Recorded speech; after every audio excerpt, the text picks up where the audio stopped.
आता एक धक्कादायक बातमी मालेगाव मधून समोर येते। मालेगावात पतीकडून पत्नीचा निर्घृणपणे खून करण्यात आलाय। पत्नीच्या डोक्यात लोखंडी रॉड घातला। चारित्र्याच्या संशयावरून पत्नी सुरेखा वाघचा खून केलाय। पोलिसांकडून पती अमोल वाघचा सध्या शोध सुरू आहे। त्यामुळे धक्कादायक बातमी सध्या मालेगाव मधून समोर येते। मालेगाव मध्ये चारित्र्याच्या संशयावरून पत्नीचा खून करण्यात आलाय। डोक्यात लोखंडी रॉड घालून या पत्नीचा खून केला गेलाय। तर आरोपी अमोल वाघ याचा सध्या पोलिसांकडून शोध घेतला जातोय। त्यामुळे पोलिसांकडून या संपूर्ण प्रकरणाचा अधिकचा शोध सध्या घेतला जातोय। तपास सुरू आहे। या संदर्भात अधिक माहिती घेऊयात आमचे प्रतिनिधी संतोष खटाळे यांच्याकडून। संतोष, मालेगाव मधून ही धक्कादायक बातमी, चारित्र्याच्या संशयावरून या पत्नीचा निर्घृणपणे खून करण्यात आला, काय अधिक माहिती?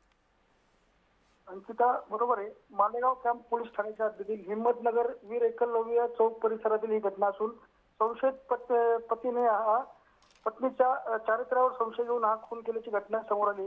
पोलिसांकडून मिळालेल्या माहितीनुसार 25 मेच्या रात्रीच्या सुमारास 11:30 वाजेच्या सुमारास अमोल वाघ याने पत्नीच्या चारित्र्यावर संशय घेऊन त्याशी वाद घातला। त्यानंतर त्या दोघांमध्ये भांडण होऊन लोखंडी रॉड सारख्या वस्तूने तिच्या डोक्यावर जबर मारहाण केल्याचे समजते, अशी माहिती पोलिसांनी यावेळेस दिली आहे।